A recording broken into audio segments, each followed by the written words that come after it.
Two roads diverged in a yellow wood, and sorry I could not travel both.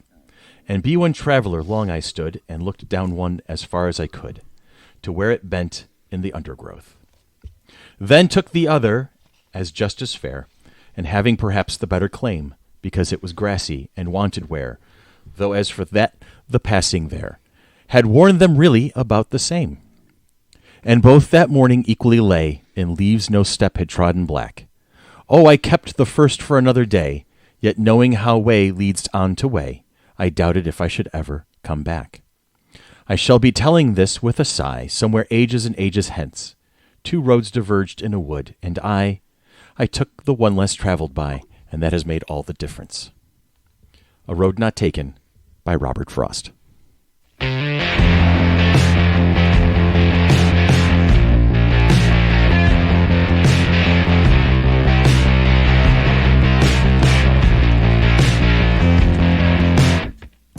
Greetings and salutations, everybody. As you can tell, we've been talking about this for a while. We've been wanting to do this for a good long time. It's Poetry Slam 2, Electric Boogaloo. And I am your host, Dan Carmen. Wait, no, hi, hang on a second. Hey, wait a second, says Dan. How are we doing, guys? Pretty good. It's been a little while. I feel like I'm out of practice here. I know I missed the last one.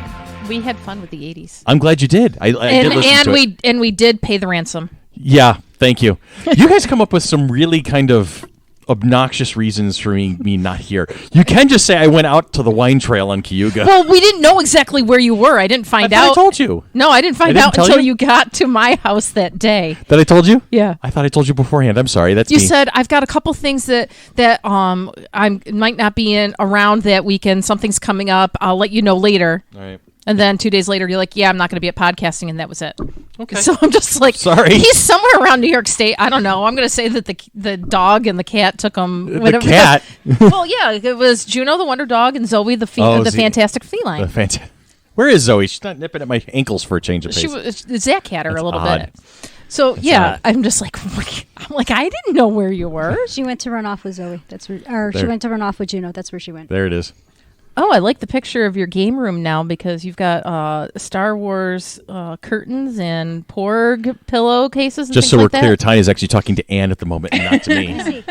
Ooh, that's nice. So It's their game room. we've got our usual suspects, but there's something that needs to be said here. This is very strange. I've missed a couple of episodes over the years, and Tanya's missed a couple of episodes over the years, but this is the very, very first time that we're recording a podcast without a Billy. Billy. We miss a Billy. Billy Our had own to work. personal Cal Ripken Jr. The streak has ended. Yeah. And Billy, he had to work today because of circumstances. So he's Right. been working at the Record Archive, and Archive is the place to go. especially on a Sunday, so you can go hang out with Billy. But we miss you, Billy, and we're probably going to have to reschedule how we record. I'm thinking that because we'll have that conversation later. But I think that's what's throwing me off. Is my vibe is not here because Billy is not here. We outnumber you. We do. Typically you do, and I don't mind. Oh my God, I have this. But yeah, I'm missing a Billy at the moment, and I think it's throwing me off the most at this stage. So I have always told him I don't plan on doing this without him, And so we're doing today it without him. I'm breaking I know. that promise, but I never will do it again. I promise that. So Don't make promises you can't keep. I'll try. I'm going to try my damnedest to keep that one. Okay. Because at this moment I should be looking at the end of the table going, Billy, Billy, and he would say, what, who, where? Wait, what, huh? But instead, I the get legendary- a Chrissy. yeah. There's I a have a Chrissy Chrissy. Harding in the house today. Hi. Hello, Chrissy Harding. Hi. And the inimitable, irascible, irrepressible, and Irrational Ann Levick is on board with us today. I really thought he was That going way. towards me with that, so I that's know, why I that's said it too. irrational. But And my surly human sidekick, as always, my favorite Surly? co-host. You've been right. You flipped me off 3 times today so far. You've earned every single one of I them. refuse to believe that. I can kind of. disbelieve. I vouch for her on that one. Because I'm on this end of the table, so I can kind of see what you're doing That's to okay. her. And in the booth, the man with the plan, the tech master himself, our president and beloved fearless leader, Mr. Daniel Ignatius Carmen, the fourth. I don't know how to follow that one. Now the question is it working? The tech working today? Because it wasn't working as well as you wanted it 2 weeks ago. I hear no hum. I think it's good right I'm not hearing this, any hums. This microphone I'm on isn't very good, but I think you guys sound good. So Yay! And we're actually able to record right into the computer and not a little device that we did last time. that is correct. Yay! Woo! And Chris got his Facebook account working for the live videos I in the didn't last change anything to have it stop, and I didn't change anything to have it go back into play The again. magic of technology. It It's just so happened. weird. It's like for a while when I would get ready to do Nerd World News, and all the text was printing in backwards. Yeah, that was weird. I couldn't get that at all, and I didn't change anything, and suddenly it was working again. So, like, Facebook's messing with me Are you sure lately. your computer's not possessed? I was going to say, I think his house. Here's might the be thing: text is haunted. I didn't build this one. We do have a This was an co-signer at the table. off-the-shelfer, and has been behaving itself pretty much nonstop workhorse for like 3.5 years. until recently. But it's only been bothering Facebook. I upgraded it from Windows 7 to Windows 10. Did you reply to one of those Facebook messages? I never do. Never do. Did you not forward it on and get cursed? Yeah, there you go. That's probably it. To 20, That's- 25 You people. didn't copy and paste someone's. I didn't copy and paste. I didn't like so that Jesus would save this poor crippled kid in Nebraska. I didn't do any of that stuff. Maybe that was the issue. I didn't take any of those stupid, here's your personality quizzes. We did. What So- 80s character would you be? So that the Russians are kind of protesting you then. Yes, the Russians are attacking me personally because I'm not You're not falling falling for into their plan, their evil You heard plan. it here first, people. So we're doing Poetry Slam 2 today. Woo. I'm so excited. Yeah. I'm looking forward to it. I picked a couple of good ones, I think. I hope. I'm now in the process of researching a new poem. Well, you had an option because I I know. identified it But- just but before that- we but it's started fine, but recording. that's like my the one that we led into is my Uh-huh. ultimate favorite Robert Frost poem,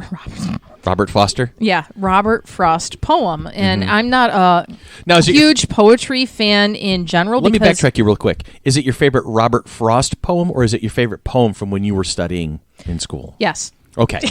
So both. yes, Okay. it's both. And in regards to being an English literature major, I preferred plays and short stories and things like that over poetry. Oh, as did because- I. Hands down. because it just, and I think sometimes I have a difficult time reading between the lines to truly figure out the deep meaning or the theme or the central idea of the poem. And just recently, my son Tyler is taking a English literature class at MCC, and so I'm helping him through the literature piece to it. And the very first section was poetry, and the one poem that we read was My Papa's Waltz.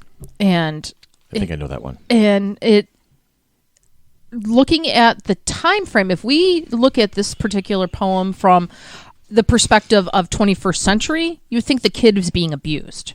But truly, it was written in like the 1930s, 40s, that era, and it was a waltz. Like they were waltzing around the kitchen, but it said it was a, Matilda, Waltz. but it was like a romp. The word romp was in there, and I'm like, you don't necessarily assume connotate the word romp with a waltz, because a waltz is a 1 2 3 1 2 3, like smooth flowing. Whereas a romp, I picture like 4-year-olds tearing it full tilt through Romper the room. house. Romper room. So and it was just interesting and intriguing to watch all the discussion forums, because Tyler took all the words as their denotation, like the literal meaning of the word waltz, romp, scrape, knuckle, whatever. But then we had to really look at the connotation. What was the word choice that they were doing, and what did it really mean? And it was like dad coming home from work, they're unwinding, things like this. This was their routine. They would waltz and play and whatever through the kitchen, and they must have been having such a good time that all the shelves and the pots and pans are rattling. And of course, mom's got the frown on her face because everything's going to come down. I mean, I can visualize it, but there were so many of his classmates that took the same meaning as Tyler did, that the kid must have been abused, whatever, because We're the also kid- sensitive to that in today's Right, in society. today's We're more society. sensitive to that And- sort of a thing. and- So and that it's was easy like- for us to judge that way. And so that's like the one thing that you really have to look at for poetry. And I think that's why it's one piece that I don't like teaching poetry, because I just get caught up in like the literal meaning of the words instead of the deeper meaning, understanding, going into it and really looking at it with an open mind and not pulling in your own personal experience or whatever. But you have to remember to read it in the time frame that it was written in the historical thing, and not necessarily put our own opinions and stuff onto that piece of literature. I had a professor when I was at Brockport, when I was just finishing up my English major and getting ready to transition over to political science to do the minor work and get all that squared away. Dr. Locarno. And he was your typical, he looked like you peeled him right out of a beat poet's retirement home. He had the long bushy gray beard. He always wore flannel shirt and jeans, and he had this whole like I was at Woodstock, no, I owned Woodstock kind of vibe to him, right? And I remember him telling me right off the bat, he said the worst thing you can do with a poem is analyze it at the beginning. Just don't think, feel it. If you can't feel the poem, read it again. If you can't feel it after the second time, put it down, go do something else. I won't tell you what that something else was because it was very laced with a lot of colorful metaphors, right? and his explanation, and then come back and read it again. It's poetry is art with words. It's that painting. It's that Mona Lisa, that Starry Night. But it's using words instead of colors and paints. That was the way it was always described to me. Mm-hmm. If you want to think about your writing, if you want your writing to think, then you got your short stories, you have your documentaries, you have your essays, you have your novels, you have your deep introspective autobiographies and biographies. Go read that if you want to think. But if you want to feel, that's what the poem is to do. The poem is to evoke. Well, and I was always, when I worked at Spot Coffee, we actually had a guy who would come in. He was a poet. His name was Lenny Green. And he would leave his poems all over the coffee shop. And nice. We actually we would gather him up towards the end of the night, and we started making a binder of his poetry. Oh, cool. And he always used to get upset with us. He's like, no, poetry is to be shared. It's to be found. And there was something that he said. He goes, poetry is our way of sharing who we are with the world. Mm-hmm. He goes, and it's also a way to teach us about the world and about each other. Because a poem to one person is going to mean something totally different to a poem to another. To take Robert Frost, The Path on a Snowy Night, or Snowy Evening, everyone reads that poem just a little bit differently, and he always used to tell us that poetry is always meant to be found. You should never be forced to read. Great. That's a great quote right there. Yeah, I love poetry that. is always meant to be found. You're not supposed to be forced to read poetry or be forced to write poetry. You have to find it and you have to feel it. And it didn't really hit home with me until my dad died. Aww. When I read a poem at his funeral, and I told him this earlier. The opening lines of it, my dad was a firefighter. Mm-hmm. He rode a big red truck. My father was the fire commissioner in Arundequite. And I remember sitting up there reading it and looking out and realizing, I started crying because I realized that was my dad. My dad was always the firefighter to me. Mm-hmm. And it really spoke to me because the poem is about a child who writes about losing their father in a fire. Oh, wow. Now, I didn't lose my dad in a fire. I lost him to a fight to cancer. Mm-hmm. But it, and at that point, it really hammered home to me.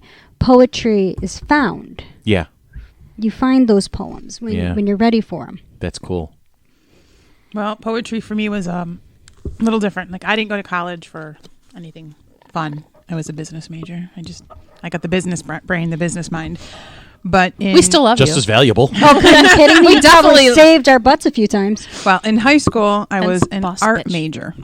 And there's nothing wrong with that. The only way I was going to graduate high school is if this English professor would pass me. Oh, yeah? And I did not want to read Romeo and Juliet for the fourth time. So he made an agreement with me that if I would read all the short stories presented by the freshmen and design page outlooks and draw graphics to go with the page outlooks for these poems, and when we printed it, which I had to also print, I could get a passing C. Mm-hmm. No, I didn't. Come to find out, everything that I read into these poems were nothing what I actually would have thought. Believe it or not, in 1996, a lot of stuff was about Tupac. I did not realize this, but pretty much the entire book was about Tupac.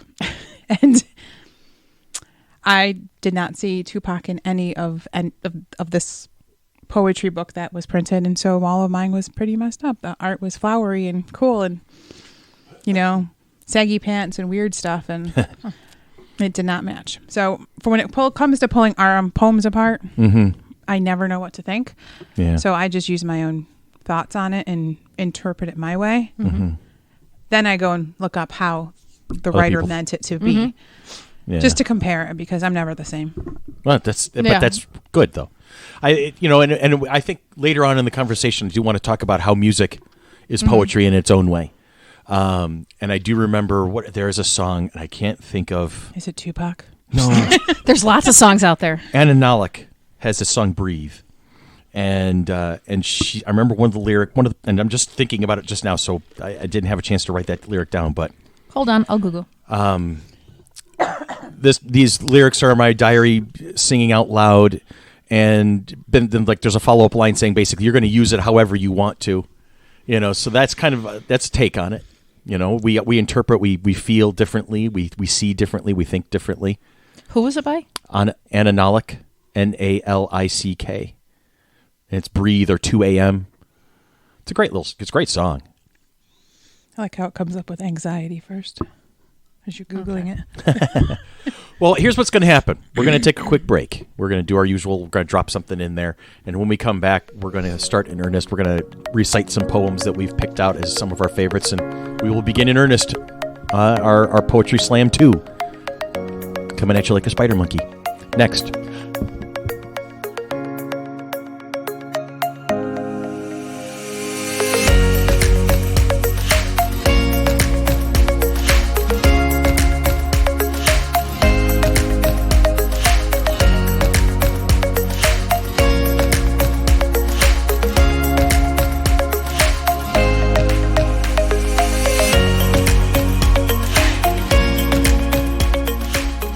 We're back, ladies and gentlemen. This segment of Monkey Business brought to you by Carbon Industries and Laugh for a Second Publishing, entertaining you for the past 30 years. Can't even hold it together. Laugh for a second? What? Just a second? I would think you'd give him more than a second. Well, that was an in-joke that 2 people on the planet will understand. Well, there's probably 6 of us. Oh! I love how that's actually evolved over the years, too. You hear the number 6, people start screaming. That's awesome. Do you even know what the 6 is? The 6 dudes. Yeah. Yeah. Have you heard of dude tape?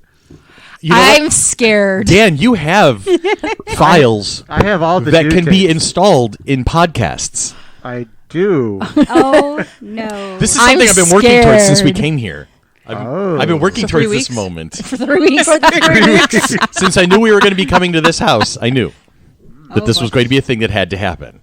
We have to enlighten the entire world on the dude tape. So, in essence, Deanna's rolling around right now in going, essence, oh! Dan, our friend Mark Huber, and I have been doing podcasting since we were 17, essentially. Oh, no. In a way, yeah. In a way, and yes, in our own way. Now, a lot of those old original files were on like cassette recorders, and so they're probably pretty mutated and could not actually be usable. No, they're all on the computer. I have them all. They're all Yep. digital. Of That's course. amazing. Would we be They're all surprised at digitalized. this? But one of these days, I think we really do need to just release Dude Tape 14 Part 1 and 2 as podcast. 14. This is kind Why of scary. 14? Because one for Hubie and 4 for the man. yeah, Which each of the dudes had. Well, we're way off tangent right now. Yes, So yes, I'm gonna you tell are. You we're brought gonna get this to poems. on. This is me. This is on me, and I'm fine with it. Way back in the day, each of the dudes had their own number. Huber was 1, I was number 2, our buddy Rudy, who now Jason is 3, Dan was number 4, Brian was 5, and our buddy Steve was 6. And so it kind of happened very organically that we started numbering these dude tapes after ourselves to kind of give you a hint of who was involved in it. So dude tape 20 was just all me. Dude tape 16 was Mark and Steve. Dude tape 14 was Dan and Mark together. So if there was a 5 involved, you knew Brian was in it somewhere along the line. 44 was me and me. Yes, 44 was hilarious. Dan and I tried on several occasions. We had different ideas for Dude Tape 24, and it never quite launched. What about 42? Well, that one we stayed away from for all the obvious reasons. For the diehard Douglas Adams fans out there, we did that out of respect. There was one moment which kind of killed 24 when we lost Mr. McGuire's voice. Yes. And so we'll be doing podcasting where we talk about this more in depth. because this is a different type of poetry. Oh boy, were there limericks involved? No. This will be. Dan had Poetry to in stop. motion. Have you been Dan singing had to for think 30 about years? that, Huh? actually. Have you been singing for 30 years? I've been singing probably for close to 50 at this point. I came out singing, I think. Anyway. All right, so that's going to be another topic entirely. But today we're going to focus on poetry, and that was my fault. I acknowledge it wholeheartedly. I accept it, and I'm good with it. Moving on. You changed your octave of your voice too in there. He was like he was trying to get everyone's Second attention. puberty. Anyway. Second puberty. It was almost like Second? a teacher voice. Okay, third. Anyway, Third. I'm going to be immortal. I'm probably going to go back and forth over the cycles. You know, it's going to happen. All right, so let's go right to the top, the other end of the table. Get this as far away from me as possible, and we will go to the lovely and talented Chrissy Harding. Hello. And Chrissy and Harding. Chrissy Ann Harding. Actually, my middle name is Marie. Marie. It was almost Ann. It was almost Ann, so I missed it. Mine's Anne.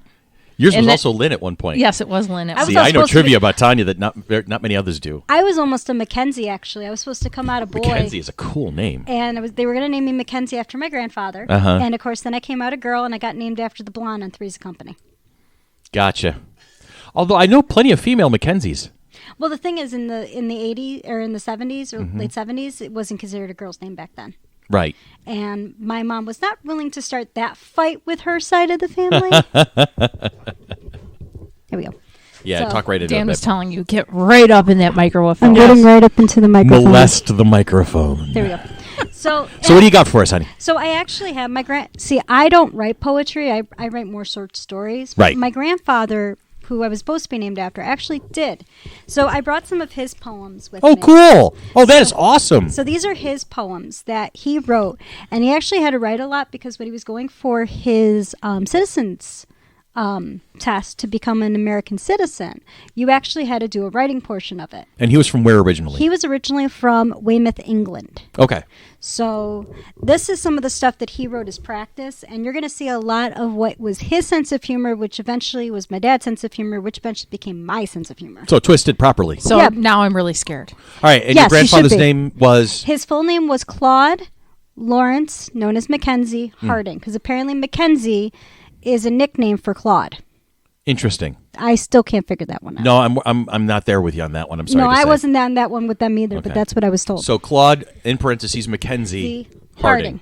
All right. So the first one I'm going to read, it's called The Setup Man. Okay. And I'm sure in today's society, with all of us with some of the jobs that we have, we Right. will definitely feel this poem. And make sure you write in on that microphone when you talk. I will. When the work is slow and the scrap is high, everyone shouts for just one guy, the setup man. Machines break down and cutters snap. Who's called upon to take the rap? The setup man. When the quota can't be got, who gets hell and gets it hot? The setup man. But if the machines are running smooth and work is piling high, who walks around with chest swelled up and a proud look in his eye? The boss. About what time? How accurate is that? I know. About when did he write these? Time frame. He started writing these about 1910 to 1935. How old is that notebook? This notebook is probably from when he left England in 1905. Oh my God, that's amazing. Just looking at the handwriting in there, it's definitely back in Old school. the old school Properly done. 1910s, Look at 20s, that is things amazing. like that. Chrissy, thank you so much for sharing that with us. Thank you. You got another one? Oh, I got a couple of them from him. Let's go. Rifle off another one, and then we're going to go to Ann real quick. Not a problem. So this one here is he wrote this to help him understand the states and the states capitals. Okay, good, because I don't even understand the states and the state capitals. You got to listen pretty closely because there's some wordplay in this one. Okay. I've wondered what made Wisconsin sin, and how much does Cleveland owe today? Why did Denver, Colorado, and who Des Moines, Iowa? Once in Providence, Rhode Island, but Nantucket at the Hound. I listened for a little noise, but could not hear a Long Island sound. I was wheeling West Virginia. As the autumn day wore on, I thought I had a Memphis 10, but I got a Hartford con. What made Chicago ill? Asked a Jackson miss of Dr. Mann. I cannot tell, said a Baltimore MD, but perhaps Topeka can. That's clever. That's clever. So that was his way of kind of learning the like places. Topeka, Kansas, Yeah. and Providence, Rhode Yeah. Island, and things like Baltimore, that. Maryland. Yeah. Yeah. Picking up all that. That is cool. Yeah, he also, I mean, the man freaking loves limericks. There's like pages and pages of limericks he wrote.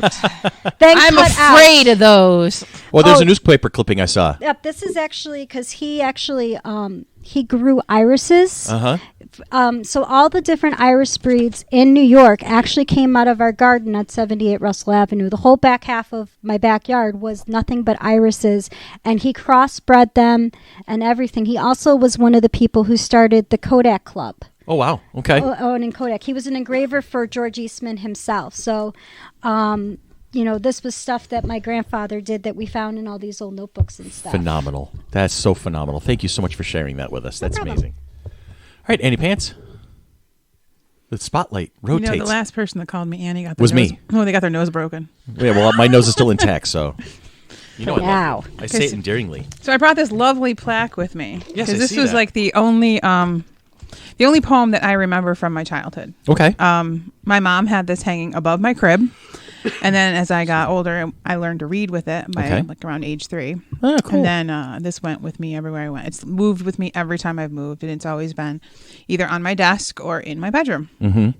Where's it hanging right now? It's on my desk, normally in my office in my Okay. dining room. Gotcha. It's behind the pictures of me and my mom. Gotcha. So And what pray tell is this? it's a poem by Wendy Lynn. It's called How God Made Little Girls. Uh-oh. Yeah, it's weird, but it's a speck of frills with a pinch of pink, a touch of lace, and a dainty wink. He mixed these with a love for dance and heaps of laughter, some beauty perhaps. He added oodles more of joy and grace, and then he put some dimples in just the right place. And as a final touch, he included a curl, and with that he smiled, for he created a girl. Aw. And it was just one of those things. It's one of those cute little sappy ones, but there's a lot of meaning behind the plaque itself because you've had it for so long. Yes. And it's that one constant that you've had in your life. Yes, and it's one of the first things that I read to my daughter. So I'm one of 3 girls. Right. And then out of all my cousins, there are only 2 boys out of 18 of us. Okay. And my nephew was the only boy. In the next generation, they're all girls. Oh, wow. So now my niece has 3, and 2 of them are boys. So they might finally start to outrun us. But girls are always very prevalent in our family. And I don't know. I guess we were never made to be girly. My mom was a tomboy, and she always made us. We could do whatever we wanted. We could play football. We could play baseball. We could do whatever we wanted.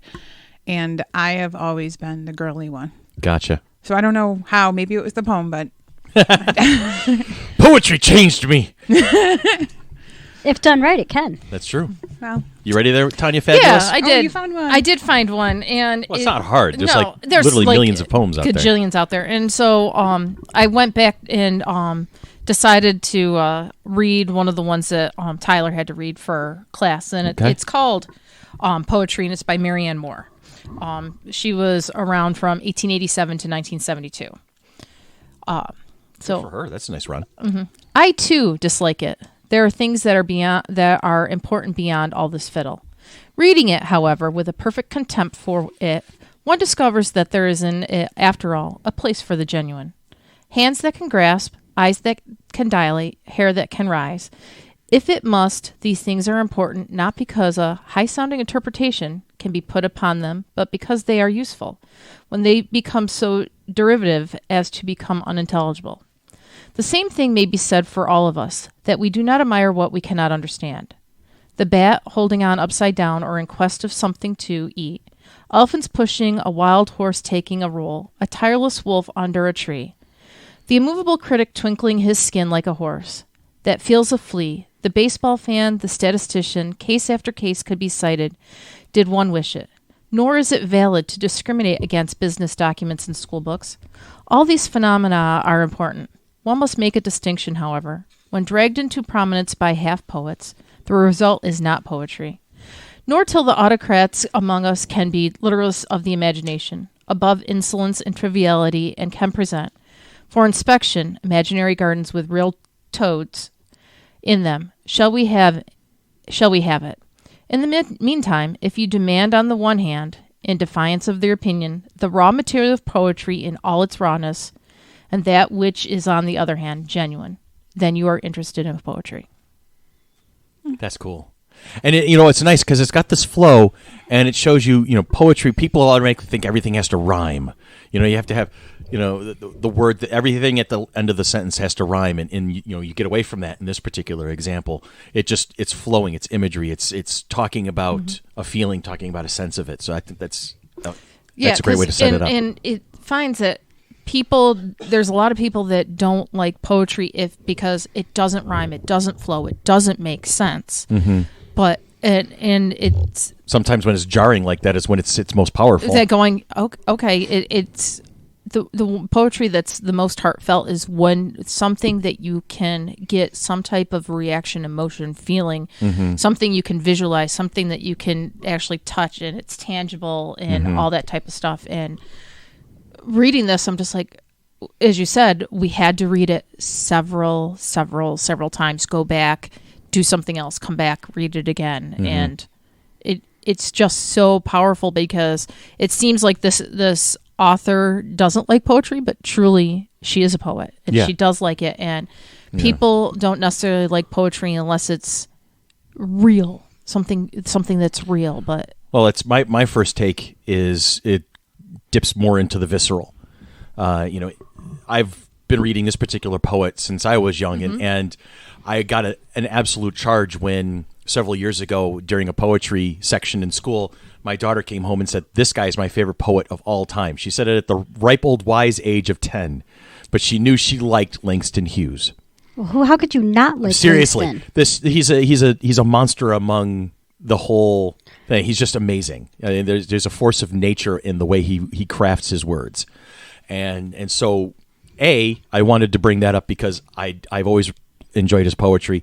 B, did I say A or one? B or two. I feel like David Tennant's Doctor all of a sudden, getting that all out of the way. But also, we just recently closed the book on 2020's Black History Month, so I felt this was something that we had to bring in Langston Hughes for this conversation. I would actually be very disappointed if someone did not bring up Langston Seriously, Hughes. and I picked 3 poems for today, and 2 of them are his.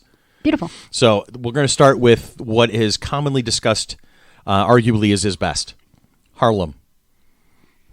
Okay, and this Harlem by Langston Hughes. What happens to a dream deferred?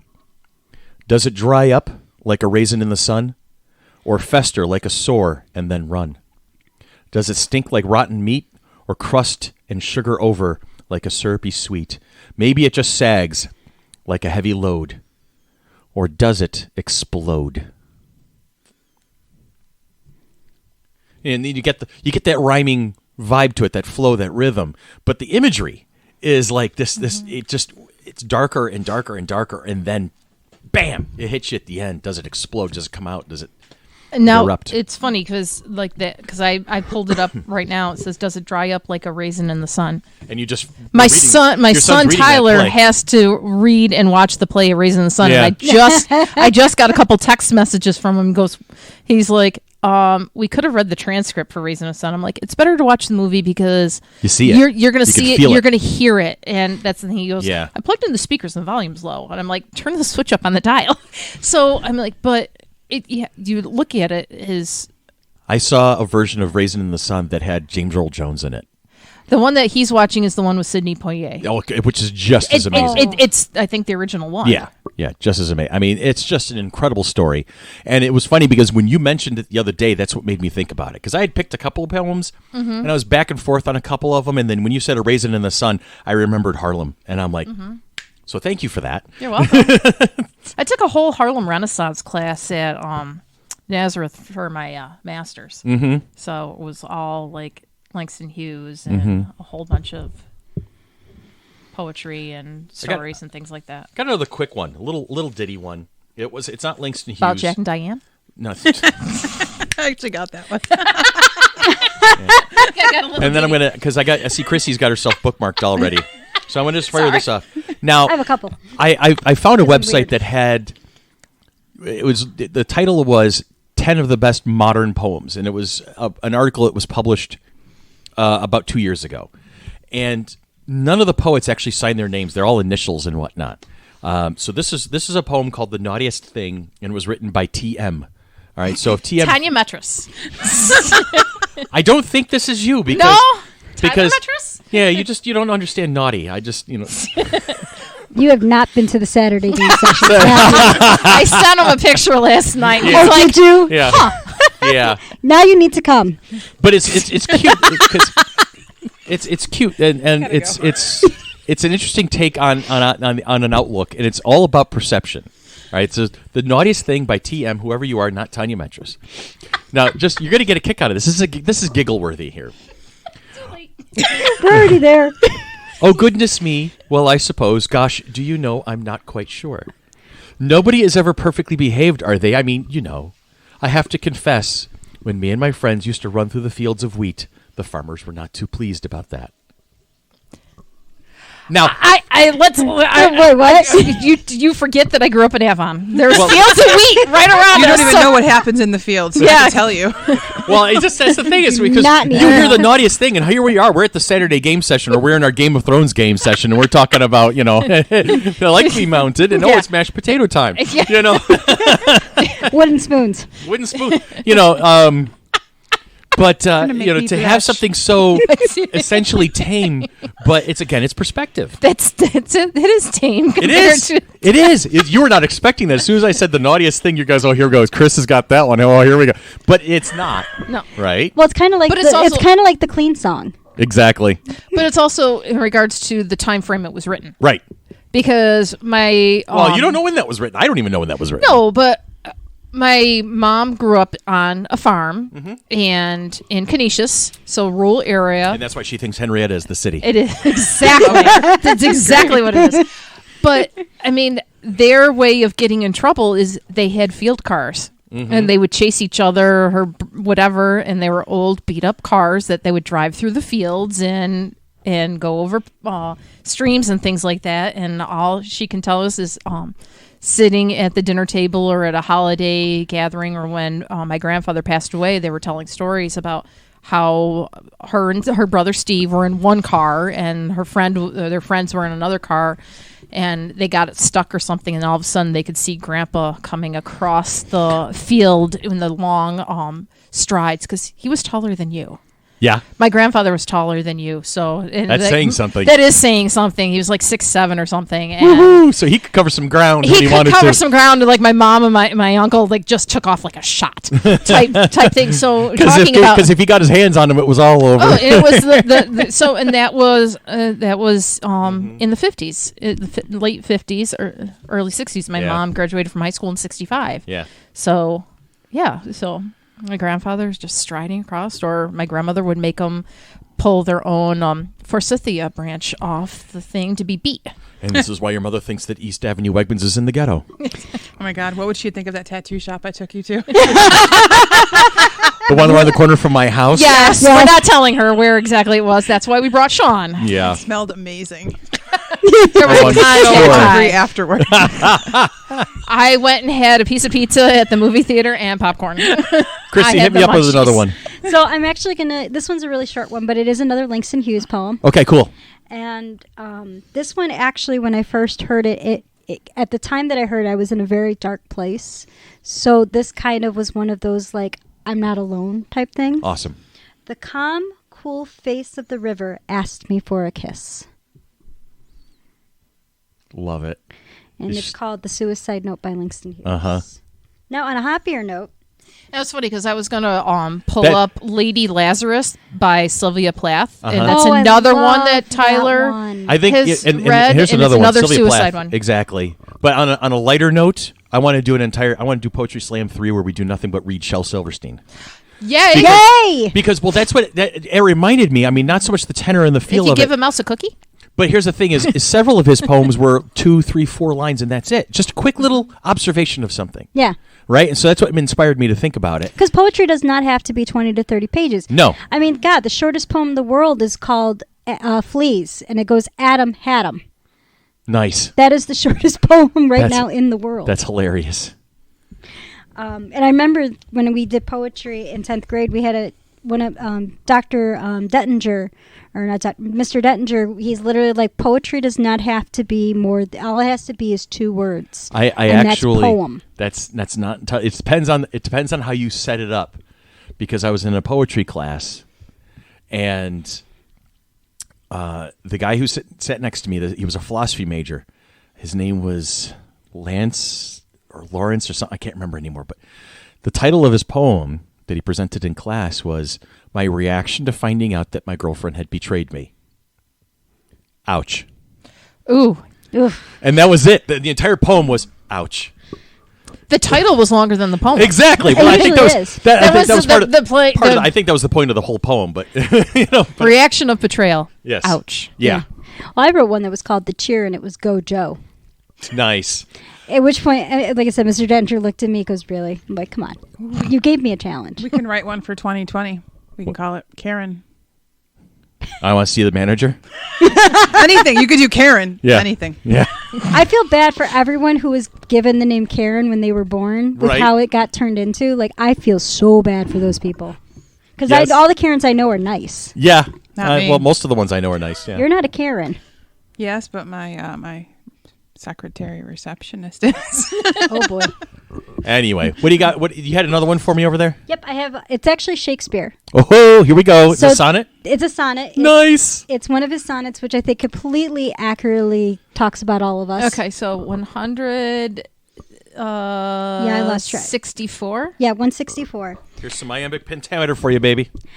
Two loves I have of comfort and despair, which like two spirits, hang on, damn you phone, do suggest me still. The better angel is a man right and fair, and the worser spirit a woman colored ill. To win me soon to hell my female evil tempteth my better angel from my side, and would corrupt my sin to be a devil, wooing his purity with her foul pride. And whether that my angels be turned fiend, and suspect I may, yet not directly tell, but both being from me, both to each a friend, I would guess one angel is another's hell. And yet this I ne'er know, but live in doubt, until my bad angel fires my good one out. Yeah. Yeah, that's us. Yeah. That's definitely. The joys I also of do have Shakespeare. I also do have a good poem to close out on too. Okay. So, when we get there. Do you got anything else, Ann? Or just the plaque? Just the plaque and my evilness. And you're so evil. She's thinking of a lot in her head. She'll be more when we do the comic issue. Mm-hmm. She'll be back in for the. No. I have this. Should we start talking about that I have a later huge on thing. after the next break? Just talk a little bit about how that's on the horizon. Sure. Okay, we're gonna talk. Remind me of that. I just have this thing in my head going through it like 1,000 miles an hour of something that happened to me this week, and It's not very poetic. it's awesomely poetic. Oh, and cool. how You a had lot a of very awesome friend help you with cookies. yes, I did. She was amazing. I still love the pictures of the Okay. cookie delivery. Oh yeah. yeah. It's just some great things that happened, and it's all coming into my head all at once right now as we're all talking in like all these words, and it's. I see great things for Rochester. I'm excited. I'm happy to hear that. That's awesome. I love upbeat. I love positive. Well, Love it. It's very nice. yeah. So I we love the need to- airspeed velocity of an unladen swallow. What do you mean, African or European? I don't know. What's your favorite color? Blue. Rainbow. No. Purple. Yeah. Rainbow. Rainbow. Rainbow. What is your quest? I just want to read this poem. Okay, so my name is a poem. It is. It is. Tell me a story about your name being a poem. Okay, so I was supposed to be Anthony because my father's Anthony, and I have 13 cousins and uncles all named Anthony, and a grandpa named Anthony. But I was a girl. So at a family reunion, somebody would yell out Anthony, and like 55 guys would be like, "What?" No, because they all yell Tony, Skip, Skipper, Buddy. They all They'll have have like their nicknames. nicknames. Okay. Gotcha. It's kind of like the My Big Fat Greek Wedding type It's the thing. with oh my all god! the- It's an Italian family reunion. So I Pretty was much. Anne. I have Okay. a cousin who's Anne Marie. I have a sister who's Marie, and I have a grandmother who was Anne Marie and Anne. So it's all weird. So I got named Anne, but my name means graceful angel. My original name, and my mom did that to be poetic because my name is Anne, which is graceful, and then my maiden name was D'Angelo, which is Of the angel. angel. Yep. So that's my only poem. That's lovely, though. that is cool. That's a good poem. It's better than how I got my name. It Mine evokes means it Fairy evokes Queen. more positivity than Oh, I like ouch. Fairy Queen. Yes, my name Tanya is from Tatiana, and it's Russian for fairy queen. She was the queen of the Sealy court. Don't f with me. No, honey, that's the unsealy court. That's Yeah, the one but- you don't screw with. Yeah, well, don't screw with this one either. Also, don't ever willingly give your name to a fairy. You tell them They what trap you are. you in a jar. No, what they do is they control you. Oh, that's too late for Explains- that. I know. Tanya controls me. Explains quite a bit. All right, lay some fat tracks on me over there, Miss Harding. Oh, you want me to do the closeout? Yeah, do Okay. that. Well, here, let me do mine. And Let's do 'cause yours. I got some Langston Hughes coming around the pipe here. Because mine's Walt Whitman. Okay, very It's a cool. song of myself. I like it. No, I don't have that one. Oh. All right. This is Mother to Son by Langston Hughes. Well, son, I'll tell you, life for me ain't been no crystal stair. It's had tacks in it, and splinters, and boards torn up, and places with no carpet on the floor. Bare. But all the time, I's been a climbing on, and reaching landings, and turning corners, and sometimes going in the dark, where there ain't been no light. So, boy, don't you turn back. Don't you set down on steps, 'cause you finds it kinda hard. Don't you fall now, for I's still going, honey. I still climbing, and life for me ain't been no crystal stair. And that one always sticks in my head because the first time I ever heard it, my mom read it to me as part of her retirement speech when she stepped down from teaching. So I thought that was I particularly... can see your mom doing that too. Yeah. Yeah. That meant, like that. So that one always stuck with That's me. some great sentiment for lots of changing points in your life, especially where you are. Exactly. Yeah. Yeah. And life ain't no crystal stair. You No, know? But you keep climbing anyway. And that's what we've been doing. Because it gets shinier at the top. Shiny. Shiny, shiny. Reminds me, we need to do a Firefly episode soon. Anyway. Education never ends, Watson. It is a series of lessons with the greatest one for last. There it is. Thank you, Holmes. I appreciate that. It's actually on my phone because that's one of my favorite quotes from the books. Nice. We got to get your fellas in soon. You do. We actually had a really good movie night. Oh, Where nice. we actually saw the original play, Sherlock Holmes play that was written back in the 1900s by William Gillette and Doyle. Oh, cool. And it's originally when the play was written, they had said, Doyle said, you cannot make Sherlock Holmes fall in love with anyone. Mm-hmm. So then Gillette tried to write the play, and he goes, by the way, you know how you told me that one rule? We might have to break that one rule. And at that point, Doyle had just bought a second house and had to pay it off. He's like, fine, whatever. So the first play, it's actually the first time that someone actually had Sherlock Holmes fall in love with a female character. What's the play? It's called Sherlock Holmes, the William Gillette play. That's great. Yeah, and they made a silent movie version of it with William Gillette and the original cast in Chicago. So they would be doing the play at night, and then they were filming the movie during the day around Chicago. And then John Barrymore took a version of that script. The script went through 25 rewrites while being performed Oh, jeez. because Gillette was a perfectionist. Sounds like it. Doyle was just like, just keep sending me the check. All right, Whitman us out. Whitman is out. So this one is a very famous one by Whitman. It's called "Oh Captain, My Captain." Oh, yeah, the classic. I'm going to stand up on my desk right now and say a salute to Robin Williams. Oh yeah, that's that's actually the reason why I fell in love with this poem. My dad loved this poem, and then I saw Dead Poet Society. There it is. And I love Robin Williams. So, oh captain, my captain, our fearful trip is done. The ship has weathered every wreck. The prize we sought is won. The port is near. The bells I hear. All the people exulting, while fall eyes the steady keel. The vessel grim and daring. Oh, but oh heart, heart, oh the bleeding drops of red, where on the deck my captain lies, fallen, cold and dead. Oh captain, my captain, rise up and hear the bells. Rise up, for you the flag is flung, for you the bugle trills. For you bouquets and ribbon reefs, for you the shores a crowding. For you they call the swaying mast, their ears face turning. Here captain, dear father, this arm beneath your head. It is some dream on that deck, you have fallen cold and dead. My captain does not answer. His lips are pale and still. My father doesn't feel my arms. He has no pulse or will. The ship is anchored safe and sound, its voyage close and done. And from the fearful trip the victor ship comes in, with object won. Exalt, O shores, and ring, O bells, for I with mournful tread walk the deck, my captain lies, falling cold and dead. And you wrote that about the death of Abraham Lincoln. Powerful. So I found the quote because as soon as we start talking about the movie, and so we're gonna close out to break with this.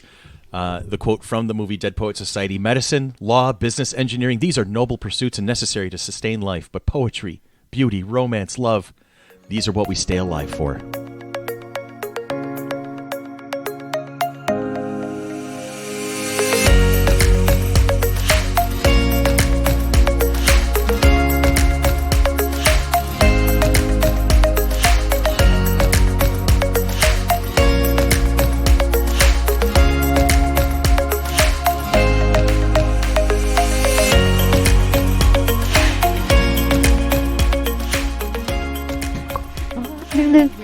wait for the ABBA rail.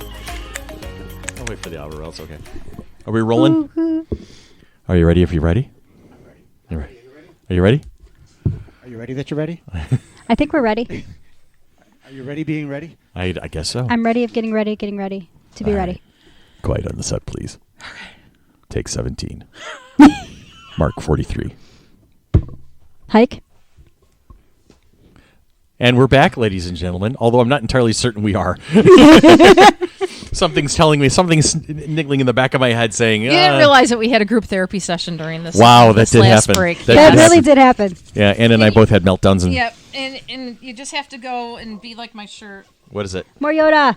When Baby- your song comes on and Baby yeah. Yoda's like all zen and stuff. That's good. Yep. Hey, I just finished the 3rd episode of The Mandalorian. I still can't believe you got that tattooed on you without even seeing a single episode of The Mandalorian. So I'm committed. You No, must I really should been be committed to me. Committed. No. So my friend Shauna got Gizmo tattooed on her, Uh-huh. and I was looking at the picture and I showed it to a friend of mine at work. She goes, "That's a really fuzzy Beatty Yoda," and I literally looked at her. I'm like, "Get out of my No. office!" I was like, "Get out of my office." Excuse me, had you on there? So yes, so I'm. It's really cute. I like Oh the my baby God. sounds. Spit that out. I really do think We should Mando say that should a be lot. like Father of the Year. Mando? Seriously. Yeah. Mando's Dad of the Year. Absolutely. Could be our new catchphrase. Spit that out. He's like, blah, blah, blah, with Boy, the frog. connotations that could be in. Mom. No. Can't Chicken do it. nuggets. Chicken nuggets. Chicken nuggets. I'm not Chicken there nuggets. yet. Well, yeah, Chalky no, milk. they never do chicken nuggets. No, No, it that's- was just something it's that all kind of memes. came out of it. That's a meme yeah. thing. It's like. But now you'll actually Stamp understand is a most of the sticky memes. licky. Yeah. Yeah, A sticky licky, licky. a licky sticky. sticky. Everybody just became children Zimmy, over zimmy. the past few months. All right. So we already were there. I know, dude. It was We were not there. that long. That was not that long of a trip. no, it It wasn't. was a short drive. But hey, I can go. Hey, Ann, do we have events coming up? I do. I have. That's so let's see, what do cool. we I'm have? so glad to pawn that off on you because I don't remember half of them. Well, you just missed a game night on March 4th, so we'll be having one coming up soon. Yes. So check the calendars. Yes. Yes. And then we have FLX Con, Finger Lakes Radio Group Con at Quality Inn of Waterloo, April 18th from 10 until 5. Adults are $10, children 11 and up. I can't read this. Or $7. Are $7. No, 11 and under are free, and kids 12 to 17 are 7. The kids are free with a paid admission. So we have some cool things going on. We have some cosplayers that have already signed up to be there. We have Michael Koski and Gregory French. The Shenanigators.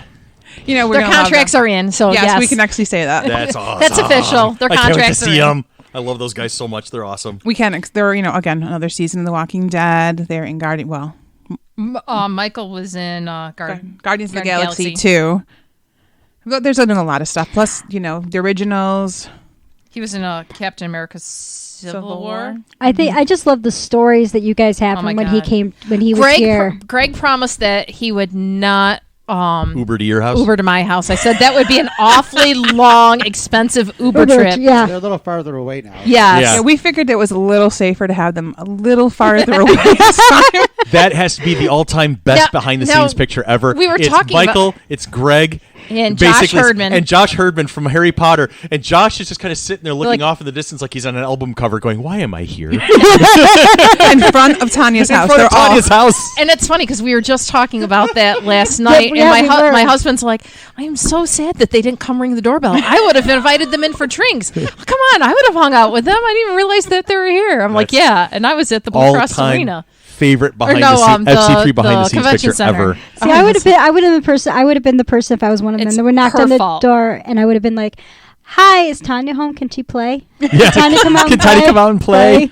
we do need to get a whole collection going of the behind the scenes things that happen, Yeah. because there's so much stuff that we could have an entire series of behind the scenes of FC3. We have 5 years of it now. Yeah, there's some We good could ones. definitely- Josh Herdman was one of my favorite. He did some really funky stuff, and nobody knew who he was until we went up and said, "That's Goyle from Harry Potter." and they'd be like, Oh my god! I mean, did not the British accent give it away? Yeah. Well, No, because there's a lot of actors now with British accents. So in just the other stuff, it's like us and St. John getting a hold of our walkies. And it's like just telling of all the behind the And scenes telling the stories and telling the dirty jokes with the Scottish accent. yes. Yeah. We should definitely do a Wagman Security breach strips. in the green room. It's morphin time. And And here Tim comes comes poor flying. Tim Newton from the convention center comes flying Flying in. What's going on? And then he saw almost laughing around the table. He's like, I hate you all. And he walks out. Tim, we love you. We really do love And this you. is We I haven't miss met you. you, but I love you. if we ever brought Austin St. John back in, the first thing I would do is give him a walkie-talkie and just say, "Here, just go, just go play." let me tell you, some of the conversations over the walkie-talkie alone, there should be a thread on the Facebook group called No. "Things Overheard at the Con," because we actually had that with one of the conventions I went to Captain called Gather. Scapegoat. Yeah, And we did it. Captain Scapegoat. And that was actually used. Yes, That was actually used. we did have a Captain Scapegoat In, on it. in Yes, on a mini con. It Yes. wasn't the regular Can I con. miss Yes. this? No. Was this before me? I think this was no, to be it before was me. in front of City Trends about the. we'll talk about Okay. it off Yeah. camera a little Yeah, bit. yeah, That's, yeah. that's, Okay. Now she that's knows. one of those- I got it. Yeah. I got it. Okay. So Okay. Yes. Oh, we also have more events coming. Yes, Anybody we else do. want to know? We have I would an love to hear actual more events. Flower City Comic Con. Number 5. May 30th and 31st at TSE in Gates. Do-do-do. We need music for that or something. I don't know. Da-da-da-da. We have a lot that's going to happen, a lot going on. We always Great have a lot game going area. on. We are taking suggestions for video gaming tournaments. So, and gaming tournaments. yes, and regular gaming tournaments. I would love to see a whole Magic thing going Yeah, on. And absolutely. Anybody Yu-Gi-Oh? wants to host one or Yu-Gi-Oh, please message us on Facebook. That's it. War Machine, Warhammer. No, there's also War Machine. There's another one. Necromunda. That's a good one. Yep. Oh, Monopoly. So, Monopoly. Oh God! That's a Can we bad use one. can we use the longest game ever? They do have a box called the longest game ever. Dan, Jesus. Yes. the all the applications are open, right? Including the volunteer one. Yes. Okay. Volunteer. We need volunteers. So start signing up to be a volunteer, please. So. you get to hang with us. Yes. Oh, the best part is if you volunteer this year, in 2 years you could be the vice president. And you get me as a PA. Da-da-da. Also Oh, the coming, bonuses just keep on coming. Good. That's it. I want my job back now. also coming up this week, not this week, but on March 16th, if anyone's a Sherlock Holmes fan, Yes. there is the Sherlock Holmes group in Rochester called Rochester Row. We are meeting at Pittsford, Barnes & Noble. It starts at 7 o'clock, and we are discussing the Musgrave ritual story. Okay. We're also going to be talking about some upcoming stuff. Also, at the Shaw Festival, they're actually putting on a Sherlock Holmes play. Not the Sherlock Holmes play. Not the one you were discussing Not earlier. the one we were discussing earlier, but they're putting on another one. And they did a great job with Hounds of Baskerville, so I'm looking forward to seeing this one. And we got to get your fellas on the podcast someday soon. Oh, yes, that would be fun. They That'd be would great. love that. And, I'm sure they have and a riot Ant's with Girl it. Scouts have to get on too. When Yep. is that the Coming up soon? 29th? That's coming up soon, isn't Not it? the 5th. Girl It Scouts was supposed to invade? be the 15th. No, it's the March 29th, and I might have to. We might have to do it a little Reschedule? bit earlier Okay. because I'm going to see Beauty and the Beast at Churchville Chili. They're How doing dare a you talk huge about Tanya and Chrissy production. like that? We're both beauties. Yes. I know, seriously, Yeah. dude. Where's the beast in this one? And I At the bought, other end of the table. Oh, okay. I bought 10 tickets, and I have to tell I'm you not as that hairy this, anymore. this, Well, I've seen the practices so far, and I'm Mhm. looking really, really excited to see it. But good deal. yeah. All right. So and don't forget, there's also an event coming up on May 2nd where Tanya will be tan dancing at Aquinas again. Is it May 2nd? It is May 2nd. Is it Aquinas or is it Theater on the Ridge? Aquinas No. will be the benefit theater, and the Ridge will be the recital, and that's in June. Oh, okay. Yeah, they haven't announced what their benefits for this year, but I'm kind of excited because Tanya's tap dancing. Oh my again. God! Yay! Listen, bitch. Easy. No, because she's not dancing this year, and our dance instructor is killing us. Well, it's because the advanced tappers It's are right before you. us. The advanced tap class is going on right before us. The and- teenagers that are like stick figures and have energy at 9 o'clock at night. And I would love to say I would join tapping with you, but I have no energy for that. I can do shuffle, step, shuffle, ball change, shuffle, step type I thing. love step, but ball then, change. like, when they add all these other things and A hop and a flap, skip and a flap and a flip. I tell you. Da da da da da. to the Pink's hustle. Don't hustle me. And we are using the clean version because the explicit version, woo, man. Yeah. And that's why your mother thinks I'm East Avenue surprised that they Wegmans have is in the not used ghetto. postmodern jukebox at all for any of these. So it's more of it's a Motown theme this year. Oh. Oh, Nice. That'll be fun. I don't know. That'll be That All I would be know is cool. my kid has like 7 costumes, and we just bought point shoes. Ooh. cool. Did you pick a question of the week? Was I supposed to? No, I didn't. I said you did. I'm not saying you were supposed to. I'm saying did you? I did not. It's yes or no question. No. You say no. Good. I did. Just Okay, saying. let's do our question. I realized supposed to? I realized as That we was were my climbing job? up on that moment. I'm like, oh wait a minute, question of the week. Oh, I didn't pick one. Okay, so I looked up geeky Flick. questions of the day. Oh. oh boy. Are you ready? Hey, We're ready. Chrissy Harding, Yes, Chris. what fictional healer or doctor would you most want treating your illness, and why? Oh God. I would have to say Dr. Watson Okay. because he was a surgeon. Yes. He's actually extremely smart, despite what they show you in the TV shows. He was actually almost as smart as Holmes. Well, here's the thing: is the early versions had Watson as kind of like the bumbling Well, the sidekick. reason but why in they- recent variations, Well, no, if you actually read the original stories, he's as smart as Holmes. Yeah. He just isn't as observant. Right. The reason why they did it was Nigel Bruce and Basil Rathbone just had that kind of comedic chemistry like Yes. that. So you had Nigel Bruce who would playing the bumbling. just playing the bumbling fool. It's the funny guy and the straight man. If you look at the like Benedict Cumberbatch's Sherlock and Martin Freeman's Watson, Martin Freeman can treat me any day of the week. holy Moses, that is an awesome character right there. And Lucy Liu plays an amazing Watson too. I have caught a few episodes of Elementary. Is it still making that? Is No, that still it been- it's actually been did canceled? end. It did end. It end? It ended. It didn't really get canceled. It ended. Okay. Which we're all still a little upset about. Hey, you know what? American TV needs to learn that lesson. Sometimes you have to stop, so that you can tell Oh, a yeah. different story. Well, the thing is they did that with A Good Place, and they're doing that with Lucifer. Good, So good, because then you don't overstay your welcome, as it were. yeah, Hey, like and- NCIS. Right. Who was on season 27, episode 4953? 16, yes. Yeah. Yeah. Something like that. And Yes. what fictional healer or doctor would you most want treating your illness, and why? Deanna Troy. Counselor? Yeah. Counselor Troy? Yeah. I mean, I don't know if she's really technically, a doctor. She's a healer or- of sorts, Yeah. But Therapists need she to just get more had like love. this total like chill about her, and Okay. she always had an answer to make you think about what was going on and like digesting it and then Okay. understanding it more, Gotcha. Very cool. even if she was wrong. Even if she's wrong. I like that. That works. Tanya, Oh God. it's your turn. I know. There's so many Da-da-da-da-da. doctors. There is Just so say many the doc- 13th. I'm just kidding.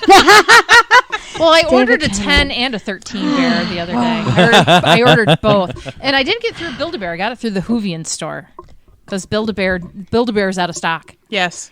Yeah. Oh wow. Whatever day you posted. What a that picture- surprise. It's already I'm out of certain that stock. was going to go out like in a flurry like that. It is such a hard question. I definitely would not choose Fraser Kane. No, Well, just to listen to Kelsey Grammer talk, that would be a Dr. thing. Fraser Crane. No, I think the first one was the Green from ER. no, was it Dr. Green? What was it? It was Oh, Dr. Ross. The one was played by George Clooney, but I was thinking from He's pediatrics, though. Yeah, but he was That's also okay. a player. I don't care. I was I'd be a baby for you, George. I was thinking of the duo from Grey's Anatomy, McDreamy and the other one. Steamy. The, McDreamy McSteamy. I can't remember. Patrick Dempsey's character and the- Eric. I can't think of his last name. The actor. Mm-hmm. I can't think of his last McCormick? name. No. Yeah. Yes, maybe. No, Eric McCormick. I thought he was on. No, Will and Eric Grace. McCormick is Will and Grace. He's Will Yeah. and Grace. I just threw it out there because it was like Yeah. free word association.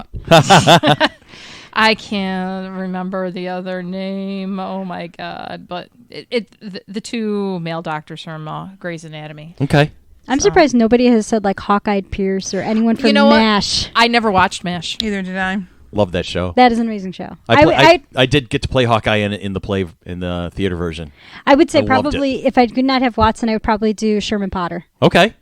Sherman Potter would work. He would. Yeah. I also like Harry Morgan. I always liked him as an actor. I can tell you one I wouldn't want is Dr. Nick from The Simpsons. Well, there's that. Hell no. There's that. Walking lawsuit. Dan, do you have a vote in this one over there in the corner, manning the computers?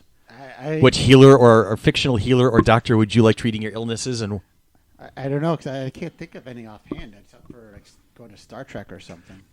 You know where my head is right I now. went to Dr. Star Trek McCoy. too. Seriously. Dr. Quinn, medicine woman? I want somebody with an X-ray machine, please. Bones. Yeah, I was either gonna go Leonard McCoy Or Carl Urban? or Gates McFadden's Beverly Crusher. Oh. Yeah, The doctor from Voyager. the Doctor Oh, EMH. the EMH. Because that was a great character. Robert Picardo did a wonderful job Yeah, with that yeah. character. I loved Yeah. that character. There's also Dr. Bashar from Dr. Bashar from yeah, Voyager. absolutely. Yeah. Dr. Bashir, excuse Dr. me. Bashir. Yeah. Dr. Bashir. Okay, I'm Who is a changing my savant. answer. I'm going to that one. Okay. I'm going to Dr. Bashir. Julian from, Bashir? From Deep Space Nine. I always Space felt Nine. bad for him. Like, he Changing didn't my really answer. get, like... That poor guy just had no luck until the later episodes of that show. That's he really true. didn't. I don't know. He was dating Lita for a little while, but anyway. So yeah, that would be my vote. Would be like Dr. Crusher or Dr. McCoy. You know, because I know I'd be in good hands there.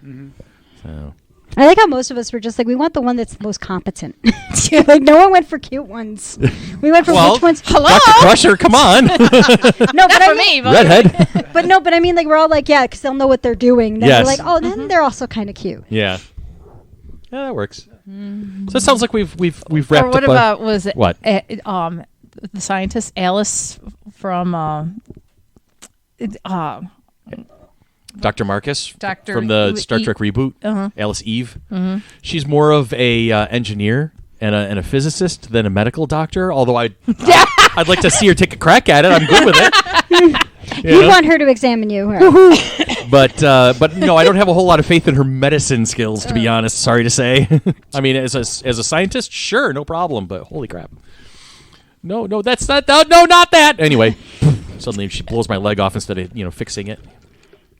Technically, that'd be considered fixing. On that note, this Yeah. has been another episode So of Monkey Monkey Business. You want me to get into it? You want me to do it? Product. Do you have the script? Come on, I want to hear you do it. Oh, boy. I want to. But she did it last week. She did great.